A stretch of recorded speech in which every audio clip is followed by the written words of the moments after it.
Hey, how's it going? I am Justin Case, and I wanted to look at what it said here on Helium Vote, but it's not working. I went to Discord, and they said it's now up and running, and they've even listed here the three things we're voting on. When it comes to the mobile network, it's HIP 101. Actually thought we weren't going to vote on this, but apparently we are. And then for the IoT network, it's HIP 102 and HIP 104. I'm not going to talk about voting today. I'm not even going to discuss HIP 101. I would love to because I don't think it's about standardizing. I think it's about incentivizing people to use Wi Fi hotspots and not CBRS hotspots. So they're giving more money to people using Wi Fi. But that's not what I want to talk about. What I want to talk about is what's your long game when it comes to the Helium network. And here's what I mean. Look, when I started, it was about IoT, it wasn't about mobile. But things took a different direction, and all of a sudden, mobile became more lucrative. And at the end of the day, mobile's objective is giving data access to users of the Helium Mobile Unlimited plan. And that's great. That's our new objective. And as a decentralized network, the hope is rather than having to use T-Mobile for everything, which is for the majority of the time what's happening right now for the network, they want to be able to have people like you and me have devices in our houses or businesses that allow people to connect to the network, right? So, that being said, when we talk about a long term plan, how long is that?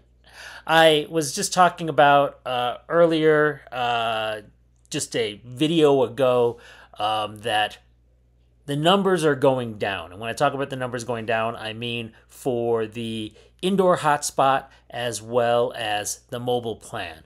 So if we just look at token allocation right here, it does say that there is the proof of coverage rewards, which are 20% of the total emissions that we do every year. And then there's the mapper rewards. And for mapping on the mobile plan, we are down to under 1,000 a day. When it comes to an indoor hotspot, which really covers one cell, we are down to below 1,000 a day. So, that being said, I mean, what's your objective when getting into Helium? For me, I mean, yes, it was. I want to take part of being part of a network that allows me as an individual to make money, not just giant conglomerates. And how best can I make that happen while also helping the network? Because it should be a reciprocity, right? We help them by setting things up and willing to put money down to invest in equipment to have at our houses, and in return, we get rewarded for this.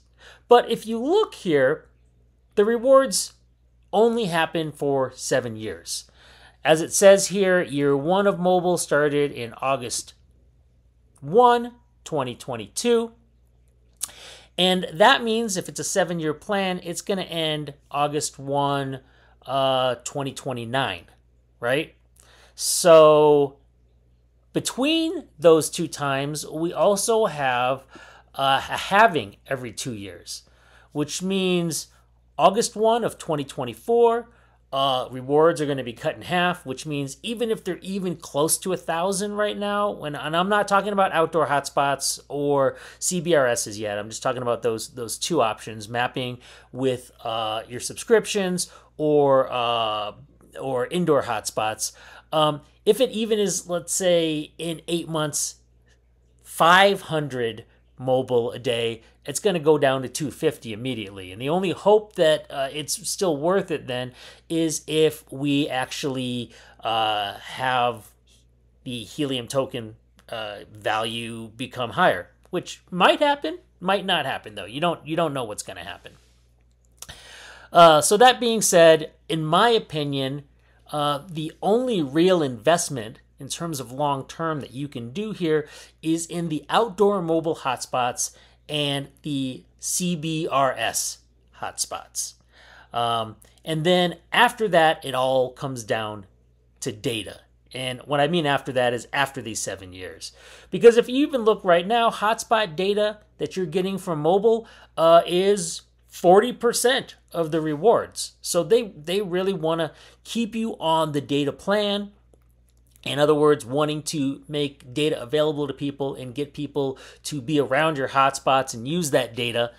And after this 9 years is over, it's only going to be data, right? You're not going to get proof of coverage anymore. They say, you might get some. They have this whole concept of how it's going to work at the end. But point being is it's data rewards. So if it's data rewards for you, how are you going to make that happen? And just to be clear, some people were asking me, how much is that really? If you go and look again in their documentation, they say here, the mobile network charges data at a rate of 50 cents per 1 gigabyte. But if you think about people who are listening to music and driving around and watching videos, hopefully they're not driving watching videos. I should say they're walking around watching videos and driving around listening to music. But enough people walk by in a urban area, and this could be a lot of data. So, who knows, right? But point being is, that's why you need to think long term. That's why you need to think, where are you going to place these devices? First, right now, while it's valuable, which to me means until August 1st, so you got less than 8 months, while it's valuable, you need to look and figure out which device is going to work best for you. Now, I admit I've been complaining for a while about the CBRS hotspots because they shut off data already, so we can't get data rewards, so we're losing that 40%. And I had just bought one because I saw it made way more money than a Wi-Fi hotspot. Now, Wi-Fi hotspots outdoor is only $500. In a CBRS, just to really get going outdoors, is more like $2,600. So huge difference, right? $2,100 difference. But the rewards were good, except that it sounded like, based on everything, they shut off data rewards already, and that's 40%. So it wasn't worth getting into. Well, I already did, right? But I had to complain. I had to saber rattle a little bit. And it was good because people were announcing things. Like right here at the end of vendor announcements, it says, "What about CBRS? This is not the end of CBRS coverage. We are working on another SIM that will more seamlessly leverage CBRS coverage and anticipate making it available this quarter." So that means hopefully by the end of March, things will work and it will be back online again. That's what I'm getting from that. And very hopeful it will. So that being said, I also saw on Discord, and which is why I'm saying you guys if you care about the network, you got to be on Discord.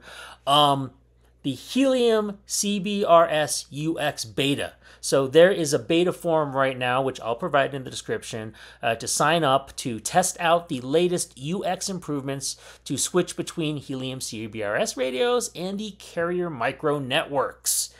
Yeah, they're trying to get people to beta test. Check it out, make sure it works good, and if it works good, they'll release it at the end of March. So that psyched me up. CBRS is still an option. Yay. And when I got in, it was tough. See, first of all right, I have these in the wrong order, some of this stuff here. So I'm going to try to go as well as I can in the right order of information. But for one thing, like I said, they're expensive. Just to get a Freedom Fi and in a 430H bundle is $2,600. To get, and if you want to break it down, they're saying that the CBRS cell is $1,599 and the Freedom Fi Gateway is $1,000. It's odd though, because I went on Amazon and it says here that Helium Deploy is selling it on Amazon for $1,339. $1,339. So yeah, that's $260 less. What happened there? Somebody tell me why on Amazon $260 less. And also, I'm just going to tell you, I don't think I can find it very quickly here. Probably not. But if you look at the return policy here, it says like all sales are final and we do not accept returns or offer refunds on shipped products. Whereas Amazon always has a eligible for return or refund or replacement within 30 days. So I'm just saying, if you're going to do this, boom, that's the way to go. That's my opinion. That's the way to go. And also, again, I'm thinking about some changes right now. And I look at eBay, they got it for $550. So $550 is better than $1,000. That's all I'm saying. Okay. That all said, why am I telling you about this? Why does it matter? Because you can make the most money with CBRS. So there's an opportunity there that if you guys are thinking about the long game, you want to think about the CBRS and its placement, right? First of all, somebody has told me that this map, which I'm not sure, so I don't want to give links to, but this map basically has data of the United States and where all of the urban areas are. And I hear we may be using this map in the future. I will tell you, a Jesse from Missouri told me this. He also helped me quite a bit with my minor. I'll get into that in a second. And anybody who's not in the gray areas and have mobile devices, you're going to have a problem. So I don't know if this is going to be part of a new HIP. Maybe it was even added in 101. I'm going to have to take a look. But yeah, that may be a big issue. So think about that right now, and you might want to look and make sure that, even if you're in a small town, it still has gray areas for you. So, you just might want to check it. As long as your Wi-Fi and CBRS are in those areas, you're good to go. Okay, that being said, if you are going to get into this, you got to check the math. You got to go in to planner.hellohelium.com and you got to create a plan and test out that plan. And I'll tell you, the easiest two to check first is sorry, I'm scrolling down. The Bayacel's Nova 430 default outdoor miner, or outdoor antenna, my apologies. That is the default one, the $2,100 one we just talked about. That is, sorry, it's if you buy it online here, it's $1,339. I'm not sure where I got $2,100 just now. There was another thing that I saw for $2,100 somewhere, and for some reason that is stuck in my head right now. Yeah, there's no number related to that. Okay, so what I'm trying to get at is, if you're going into this, you have to do the research. You have to go in, you have to find the right antenna, you have to verify information here. If you're not going to verify that, the second thing you're going to want to check is the difference between the Helium Mobile, Hotspot Outdoor, see which one you can afford the most. And then there is the Nova 436, which is a device that then can connect to all of these other KP antennas. And that kind of got me doing some other research, and we'll get into that in a second. But I got mine up and running. It's been a pain. Apparently, as I go through the list of things out here, I'm finding, for example, there were, first of all, issues with the modeled coverage from that planner website.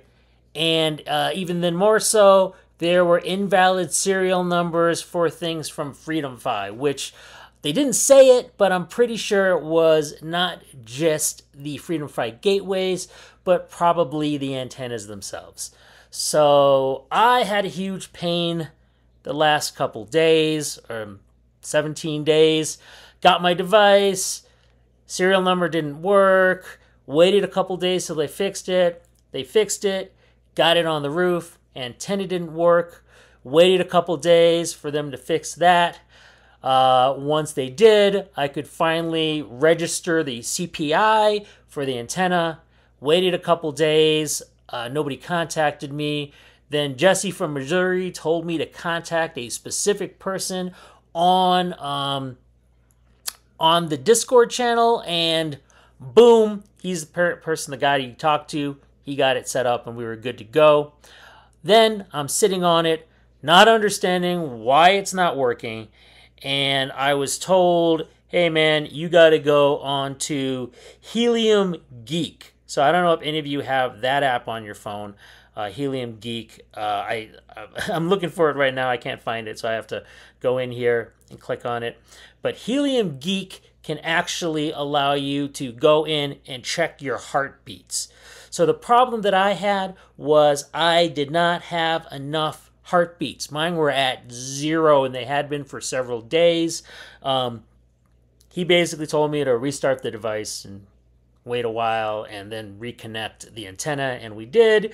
And finally I got enough heartbeats, and then boom, I got about 53,000 in mobile for rewards. So yay, that was nice. It's a little odd because I thought it was supposed to be more around 60. We'll get to that in a second. And now today I got 52,000, which just shows again the amount of mobile is going down because more people every day are joining.